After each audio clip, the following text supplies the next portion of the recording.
Chapter 8. Susan, the Sunday School Teacher. I knocked loudly on Stephen's door. There were no cars in the driveway aside from the caddy, but knowing Stephen, that didn't mean much. To my surprise, he was by himself. "Napping?" I asked, noticing the mussed shape of his hair. "Shut up," he said, closing the door behind me. He led me into the family room and laid down on the couch, flicking on the TV. I noticed a pile of white powder on top of a small mirror. "Busy day," I guessed. "Yeah, so-so," he replied, not taking his eyes off the television set. "Stephen," I said, "do you know if Adam ever went out with Destiny?" "My Destiny?" he asked, surprised. "Yeah." "I don't think so. Why?" I explained to him what had happened at Miriam's house, but all he said was, "She's wound up tightly with everything that's happened. I wouldn't put too much stock in anything she says." We watched a rerun of Let's Make a Deal, the old game show in which people dress up in costumes hoping to be noticed and given a shot at winning money and prizes. One of the contestants was a woman dressed as a devil. Just as the show came back from its second commercial break, we heard brakes screeching outside. I jumped up and peered out of the ornately decorated window. It was Dan, running from his Buick Regal towards Stephen's front door, clutching something close to his chest. Dan banged loudly against the door. Stephen swiftly ran downstairs and let him in. "Stephen," Dan said, stomping past him and into the house. Out of breath, he silently thrust an old black-and-white picture onto my hand. My face dropped. I showed it to Stephen, who practically grabbed it from me, examining it in amazement. It was an old black-and-white photograph of a girl lying in a casket, surrounded by an elaborate floral display. I realized this was a picture of a dead woman at her funeral. In Victorian times, it was customary to photograph the remains of the recently deceased in order to remember them before they were buried. As I analyzed the background, Stephen stared at the picture, his face twisted into a look of shock. "It can't be," he muttered. "The girl looks just like—" He trailed off. Then I realized. The girl in the picture looked exactly like Destiny. "This can't mean anything," Stephen insisted. "Where'd you find this picture?" I asked Dan. "I searched the public records at the public library for anything about Clara Bonney and found this article." He handed me a photocopy of a newspaper article from an early edition of the Lowell Sun. Stephen read it over my shoulder. "Apparently," Dan summarized, "Bonnie's husband wasn't just stabbed. He was cut into pieces. There wasn't much of an investigation, though, and it ended up being filed as an accident. But then I found that picture in an old police file. There's no date or name on the back, and no indication of who it was. I assumed it was one of Bonnie's victims." "You assume?" I asked, cocking one eyebrow. "It's worked for us this far," Dan said, smiling. "Mass hallucinations," Stephen muttered. "What?" I asked. "Mass hallucinations," Stephen continued, "like a mirage in the desert. We want to find connections so badly that we can't see reality. I think someone's tainted our drugs." "Well," I said, "I'll call Destiny anyway." I paused and looked for Stephen's reaction, but I'm not so sure that this girl has any relation to her. "You two do me a favor and try to find out more about Shamash." "I'll see what I can find online," Dan said triumphantly. I asked, "Stephen, have you had a chance to translate that page yet?" "Not yet. I was going to do it last night, but I had some unexpected company. I'll do it this morning." I knew what that meant. I thought of Mel Sweeney running out of Stephen's house days earlier. Stephen allowed his obsessions to overpower his thought process, but we all did. "All right, guys, we'll talk later." And with that, I left. Later on, I called Destiny, but she wasn't back from her mother's yet.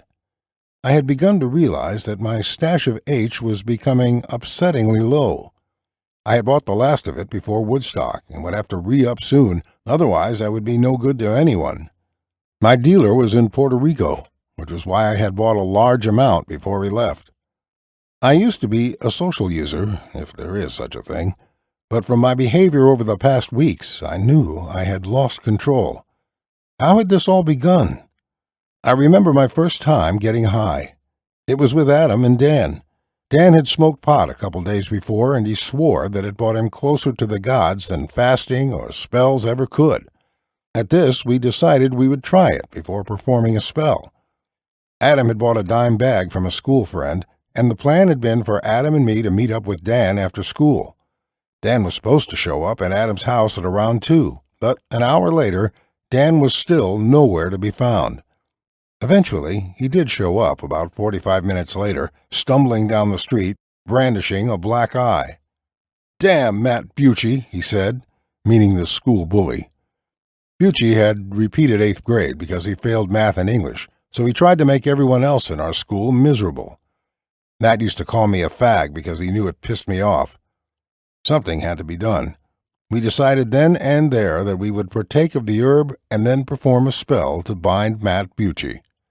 Soon, the three of us were sitting in a circle in Adam's backyard. We tried to roll the weed into a joint, but quickly realized that none of us possessed that ability. Adam made a makeshift bowl out of a pipe he found in his shed, and we passed it around. After a few minutes, the high set in. We began to perform the spell to bind Matt to the Lowell General Hospital. Adam had discovered this particular ritual in the writings of Ebenezer Sibley. We didn't want to kill Matt, just make him think twice about his behavior. Besides, 24 hours in a hospital bed could give him a new perspective on life. The spell required us to light a fire using only white oak wood, murder a pigeon and remove its heart, cut the bruised skin around Dan's eye, and tie a ribbon around a picture of Matt. Then we were told to throw all 3 items in the fire to be sent up to the gods. It took a couple of hours to perform the spell correctly. We found the pigeon, easily enough, in a Market Basket parking lot a short walk from Adam's house. Really, the hardest part was getting Dan to let us cut a little bit of skin from around his bruised eye. Afterwards, we all got hungry, so we decided to go back to Adam's house and raid his fridge. The next day at school, we discovered that Matt's father had been rushed to Lowell General Hospital for a severe heart attack.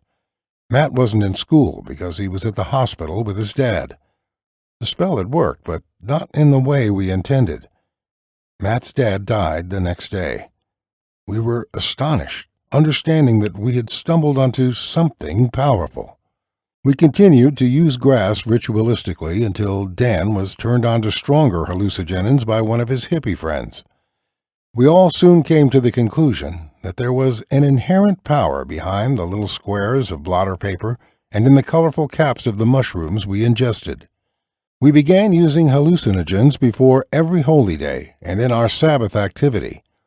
Before long, Dan started using them almost daily, maintaining a comprehensive schedule that detailed which drugs he could use on which days to achieve their maximum effect. Shortly after we discovered hallucinogens, we let Stephen join our coven. We had gone to church with him years before, and it was well known around town that he was into brutal sex magic and hard drugs. My own ascent into hard drugs started off by occasionally doing Special K with Brandy, my girlfriend at the time. After that, I began ritualistically experimenting with cocaine with Stephen. Stephen loved the feeling of coke, but I was indifferent to it. Sometimes I enjoyed it, but it mostly gave me horrible anxiety and made me paranoid as hell. It wasn't until Stephen introduced me to another sacred substance before a dark, orgiastic ritual that I found my drug of choice. He called it dragon dust. Stephen claimed it was the same substance the ancient Chinese magician used in their magical practices. It was only later that I found out the drug was commonly known as heroin. Everyone in our coven would use heroin before performing our darkest ritual on Samhain, the most holy day of the year. No one in our coven seemed to enjoy it very much. Dan would always throw up shortly after doing it. Adam didn't like to use any drugs socially aside from pot. Destiny always acted the same, regardless of the drug she did. I loved it, though. I started as a social heroin user and limited it to the weekends. In my defense, I was able to maintain this for several years, but as of late, I've started using it more and more. Now with Adam gone, it had become my only solace and refuge from my pain. Returning to my current dilemma, I began to assess the situation. My only choice was to go to downtown Lowell and begin the dreadful process of asking a homeless person to score some smack for me. This was always dangerous, because junkies were constantly stealing people's money or selling them fake drugs. I knew, though, that the best place to score was at the homeless shelter off of Market Street, because, interestingly enough, that was where many drug dealers could be found. The number of homeless people in Lowell was astounding. I found that most people became homeless because they got addicted to illegal substances such as heroin, crack, or were just non-functioning alcoholics. The catch-22 of a homeless shelter is that it attracts prostitution and drug dealers seeking to help the homeless feed their habits. It was a vicious cycle that I had managed to avoid. As I pulled up to the homeless shelter, I saw Susan, Destiny's mother, on the corner. I parked my car and got out, partly out of fear of being arrested for soliciting a prostitute. "Hey, Susan," I said, smiling, but quickly saw that she was out of it. Scantily clad, Destiny's mother had obvious track marks on her arms. Her hair was a mess, and she looked at me out from under her short black hair. I called out again by her real name, which must have thrown her off. She didn't seem to recognize me at first, but soon smiled. "Hi, Jeff," she said through gritted teeth. Her makeup was hastily done, her lipstick painted heavily over the cold sores that surrounded her lips. I looked her up and down, noticing that she would be kind of pretty if she were to clean herself up. "You got a cigarette for an old friend?" she slurred. "For you?" I said teasingly. "Anything." "Thanks, love," she responded, rubbing up to me as she took my lighter. "So, Jeff, what brings you out here? Not a social call, I assume?" "Not today, Susan." "What can I help you with?" "I need a finger," I replied, using the lingo to denote that I needed 10 grams of heroin. "Well, then," she said, "what will I get in return?" Jokingly, I responded, "A fingernail." She didn't get it. We walked down to the Jay's convenience store where she called her connection on a payphone covered in graffiti. I was relieved when I saw Susan on the corner because it meant I wouldn't get robbed or hustled. She was a mess, that much was sure, but she would never rob me, being that I was friends with her daughter. No matter how far down the ladder she fell, she still loved her daughter and tried her best to not do anything that would upset Destiny, aside from the obvious. As I sat there listening to Susan make the call and haggle with her dealer over the price, my mind went back to 10 years before, when she was my Sunday school teacher. I remembered a specific lesson she taught about Matthew 18, something about being bound on earth and heaven. What a long way we'd all come. She hung up the phone and turned to me. "It's going to be about 15 minutes, but we can wait in my friend's apartment until then," she said, reaching into her bag and retrieving a key. I followed her, making small talk as she greeted her various friends along the way. When we got in the tiny studio apartment, we sat at a beaten-up table with several mismatched chairs surrounding it. The hole-in-the-wall apartment contained only a mattress on the floor and a small TV on a 3-legged end table. I lit a cigarette and handed it to her before lighting one for myself. "So," I said, trying to make conversation, "how was your visit with Destiny?" Susan stared at the floor. "It went all right. I hate that she can't live with me, but it's not like I can blame the courts," she said, gazing at her bruised arms. "I know," I said, thinking about my own issues with the same substance. Then I thought of the picture with Adam. "You don't remember Destiny ever mentioning a kid named Adam to you at all?" I asked quietly. "Adam," she grunted under her breath. "Yeah, I remember him. The abusive jerk." "Not recently," I added abruptly. "It would have been back when we were all in the 8th grade. "Oh, I know who you are talking about," she said with an angry look on her face. "The poet." She gently fingered her track marks up and down her arms, finally saying, "This shit has made me forget a lot of things. But that's one I remember. Did you know she lost a baby because of him?" "Baby?" I said, now confused. "Yeah, and let me tell you one thing," she said, leaning in close to me. "She said she fell down the stairs. But I know the truth." She pointed her fingers over her head, clearly implying devil horns. "A mother always knows," she said, while she put out her cigarette in a small aluminum ashtray sitting on the table. A loud buzzing noise broke my trance, and she got up and shouted into the intercom. Our connection had arrived. I gave her the money, and she ran downstairs to meet the dealer. She came back grinning. I took the cellophane off of my cigarette pack, filled it with some of the brown powder, then gave it to her. Then I poured out a large line for myself. Susan ran into the bathroom. I wanted to talk more about Adam, but when she came out, she wasn't in the mood to talk. In fact, she could barely keep her eyes open. I laid her on the mattress and poured a little more powder on the table so she would have a little something for when she woke up.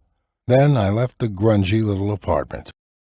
As I walked back to my car by the homeless shelter, I saw an old man in tattered clothes looking through a garbage can for refundable cans. He pushed a shabby grocery cart. I just couldn't picture Adam as being abusive. I thought that maybe I was searching for something better left unknown. Maybe Adam was abusive, and I'd been too close to him to see his faults. I felt bad for Destiny, wondering how she could stand the abuse from Stephen and the degrading things he did to her, that we all did to her, at our rituals. My mind instantly went back to the picture I had seen earlier. A lifeless body identical to hers, lying in a casket. For a brief moment I thought that maybe I had died instead of Adam. I kept thinking about all I'd seen, events that were too close to one another to be coincidences, but too disparate to be obvious clues. I felt like I was in purgatory, trying to solve a mystery without end. Chapter 9. Youth Group from Hell. When I arrived at Stephen's house, he was pulling out of his driveway. I rolled down my window to talk to him and signaled for him to do the same. "Where are you headed?" I yelled. "I'm going to the Faith Baptist Youth Group," he mumbled under his breath, hoping I wouldn't catch what he had said. He was wrong. "Are you kidding me?" I said, laughing. "You didn't even like going to youth group when your father made you." "Mel's going to be there," he said, and began rolling his window back up. I had so much to tell him, but I could see that he would not be stopped. "Hold on a second," I yelled, and parked in front of him on the side of the street. Jumping out of my car, I ran to his passenger side door, which he unlocked reluctantly. "I'm going with you," I said, jumping in and adjusting the seat. Stephen sighed and started the car. "What'd the grimoire say?" I asked as we pulled onto the main drag. "The first part was in Aramaic," Stephen said, as he reached into a bag lying next to me and fished out a Scooby-Doo notebook with the translated text written in blue ink. "The rest is similar to Aramaic, but I couldn't translate it. I think it may be in Iblate." I read the translated portion. Shamash helped him. Shamash set him on a large throne of gold. He showed him how to observe oil on water, a secret of Anu, Enlil, and Ea. He gave him a divine tablet, the Kibdu, a secret of heaven and earth. He put in his hand a cedar instrument, a favorite of the great gods. He taught him how to make calculations with numbers. He learned Savant, who guards the secrets of the great gods, will bind his favorite heir with an oath before Shamash. By the divine tablets with a stylus he will instruct him in the secrets of the gods. The three who to heaven ascended. Thus was the line of priests created, those who are allowed to approach Shamash. Who's the favorite heir? What does this all mean? I wondered aloud. Beats the hell out of me, Stephen said. It's probably just the ramblings of a crazy old lady. I thought about it. There must be some connection between Iblate script, Shamash, binding, and cutting, but I was in no state to figure it out right away. What happened with Destiny? Stephen asked. I couldn't get in touch with her. Probably a coincidence anyway, he said confidently, but I wasn't sure that he was right. Oh, Dan called his sister today to talk about some family stuff. She said that the investigation had been closed. As sad as this news was, it did provide me with some closure. I began to debate whether or not I should tell Stephen about Destiny and Adam. I decided that I needed to for the sake of our investigation. "Stephen," I said, my voice neutral. "Yeah?" "Do you ever wonder about Adam? That maybe he wasn't as nice a person as we thought?" I said. "Nah, Jeff," Stephen said, not even considering the possibility. "Adam was a good friend. He would do anything for any of us." "Yeah," I said, "maybe you're right. But listen, I have to tell you something I found out, and you may not like it." "What?" he said, and I could tell he was interested. "Adam and Destiny had a relationship in the 8th grade, I said plainly. Stephen looked at me, his eyebrow cocked. "So?" "So, I thought you would be mad." "I'm not mad. It was junior high. Everybody dated everybody. It doesn't matter to me." "Oh," I said, realizing that this news was not as devastating as I had thought. Feeling more confident, I dropped the other bombshell. She was also pregnant with his kid. "Shit," Stephen said sharply, as if he'd been cut with a razor. We turned into the parking lot at our old church. "We started to learn all these new things about Adam that we never knew before," I said. "Maybe Adam did have secret connections to Shamash or Nimrod or whoever the hell he was. Maybe Bonnie is involved. Maybe not. These dots are too hard to connect." Stephen stayed silent and began to open his door. When he was halfway out of the car, he said, "I've been going through everything in my mind over and over again. The picture, the grimoire, the agents at Adam's house. But I need a break. Adam was one of my very best friends, and nothing can make me feel otherwise." He paused. "Are you coming in, Jeff?" he asked, now looking through the window at me. I shook my head. With that, Stephen entered the church. I waited in the car and turned the radio on to some classical music station. I looked around for a flat surface where I could snort some heroin. I glanced at the back seat. I discovered a small, beaten-up Bible. I opened it, and the inscription jumped out at me. It read, "To my little angel Stephen, your father and mother love you so much. Remember, sin will keep you from this book, and this book will keep you from sin.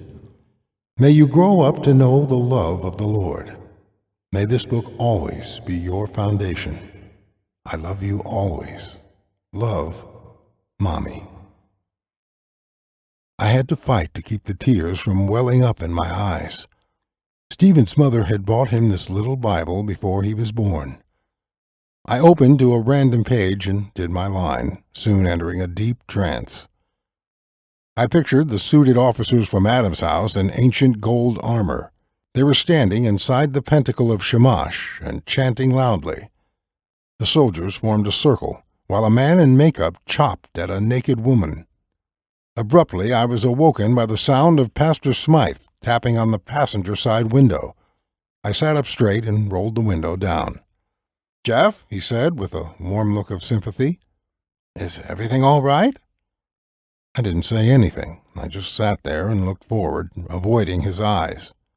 The pastor waited a moment for me to speak, then continued. "Yesterday you burst into my office demanding to know about Shamash and ancient Sumerian demonology.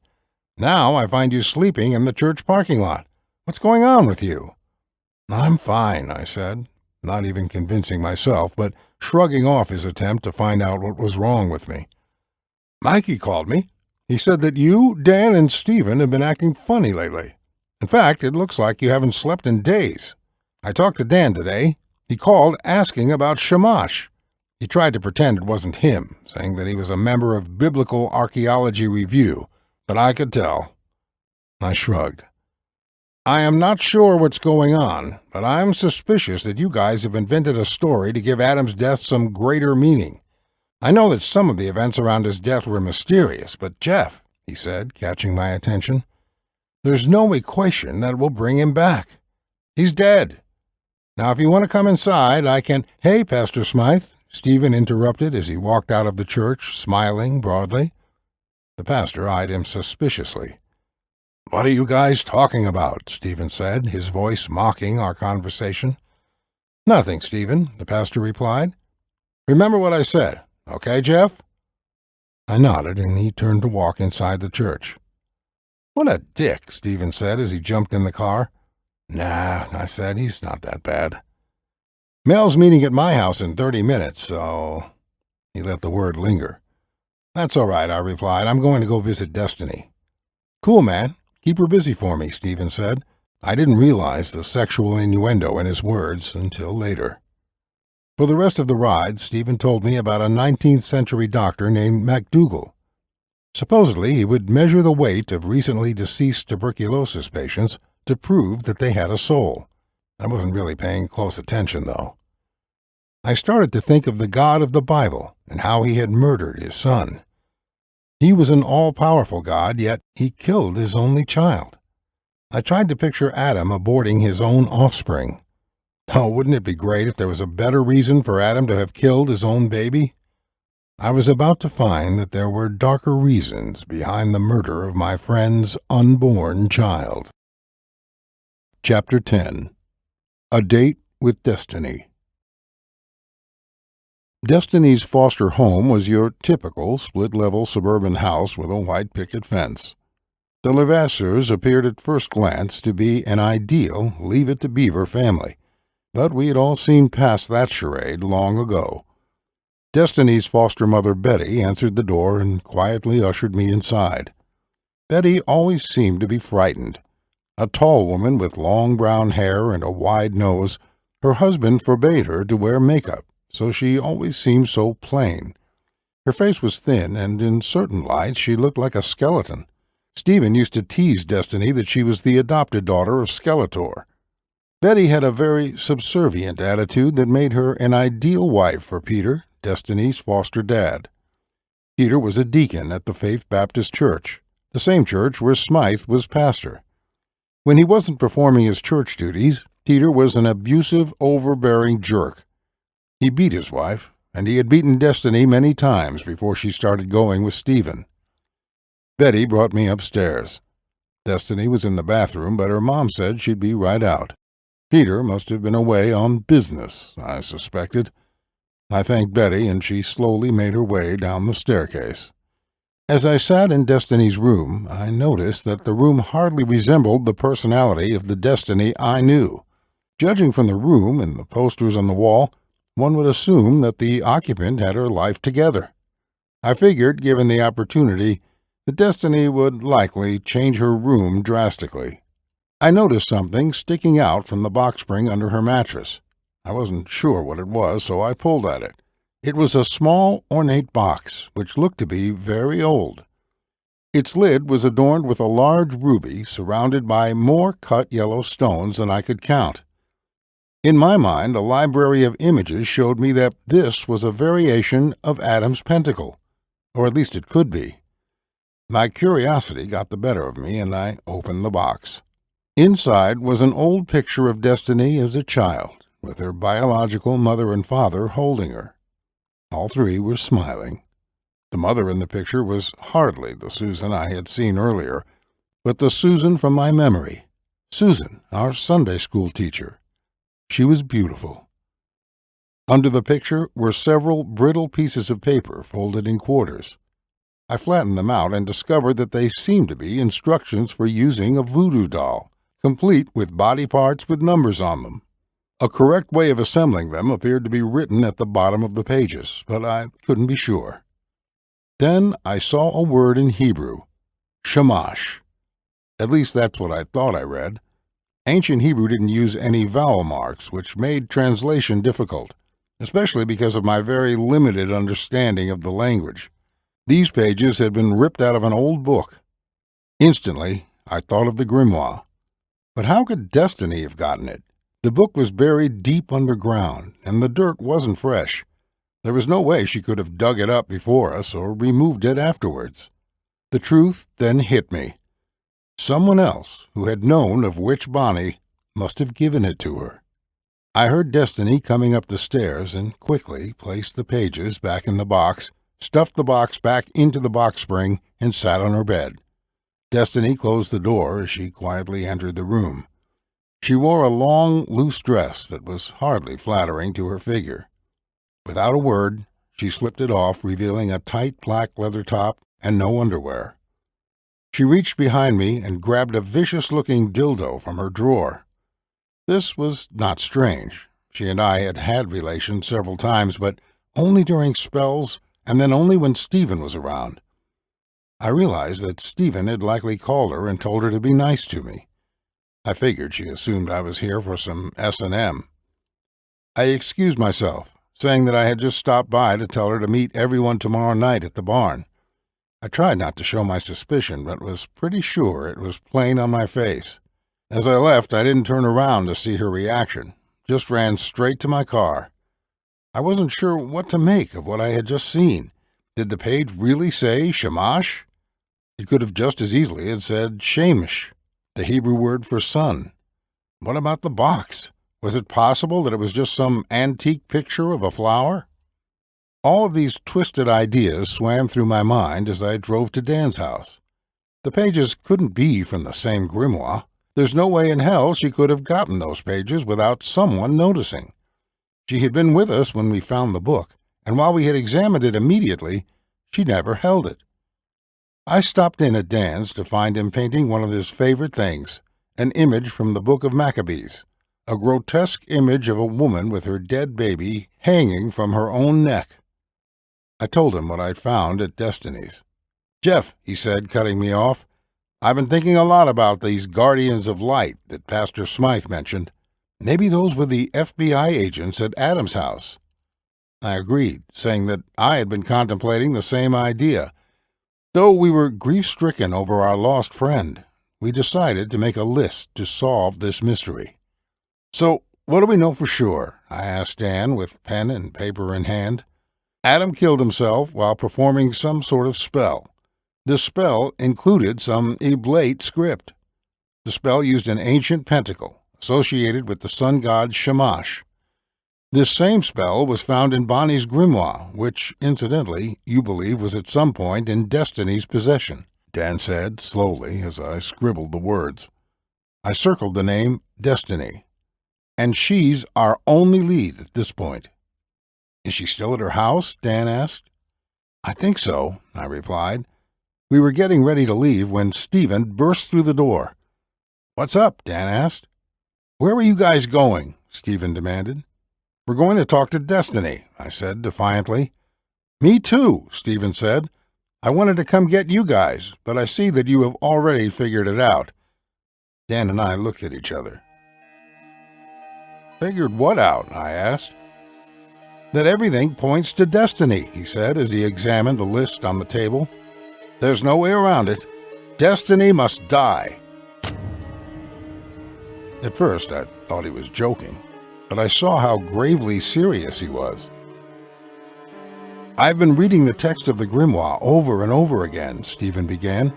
"It mentions certain numbers and calculations. Remember Adam's walls? Remember how those agents covered Adam's walls with white paint? Adam must have figured out the secret of heaven and earth, the Kibdu. It's all in the text I translated. I think Destiny killed Adam. I think she killed him because he was the favored heir. I think that Destiny is going to cut up Adam in an attempt to replace him as the favored heir, the same way Witch Bonnie did to her husband, and the same way the Semiramis did to Nimrod. Destiny's going to dig up Adam's remains and scatter them throughout Lowell." This was too much, even for Stephen. "Are you serious?" I said, unable to believe his words. "It all makes sense, Jeff," Stephen said, now getting animated. "These women kill the heirs, and afterwards they do horrible things.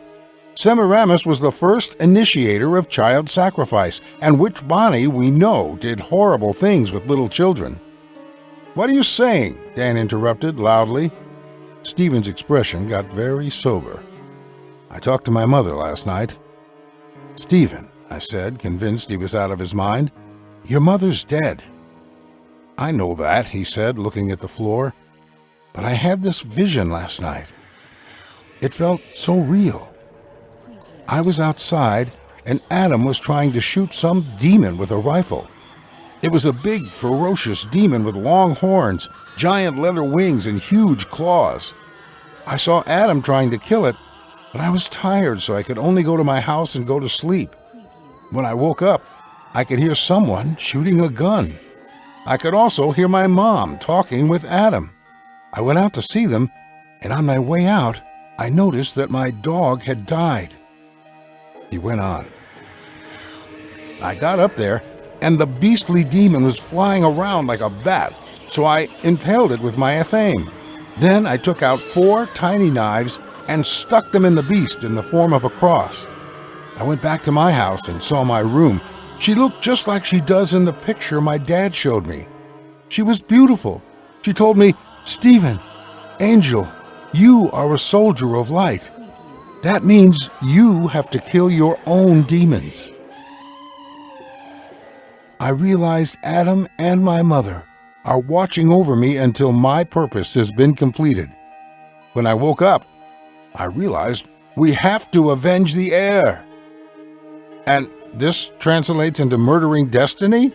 Can you even hear yourself right now?" I asked him. "I'm going with or without you," Stephen said, making his way to the door. I began to consider my options. Destiny had become Stephen's scapegoat. Once she was gone, everything in Stephen's universe would be made right again, but it would not bring Adam back. I could see that Stephen was impatient. It was not unusual for him to make impulsive decisions, or even death threats, but it wasn't like him to be irrational. So I thought it would be best to go with him and try to talk him out of killing her. Dan was stupefied, and I could tell that he didn't know what to say. I grabbed my hooded sweatshirt, and we followed Stephen to his car. I thought Stephen was probably just upset that Adam and Destiny had a kid that he never knew about, and this was his way of coping with the emotional strain. I figured he would be fine once he talked to Destiny. Even so, it made me nervous that he still had his athame on him. We visited Destiny's foster home first.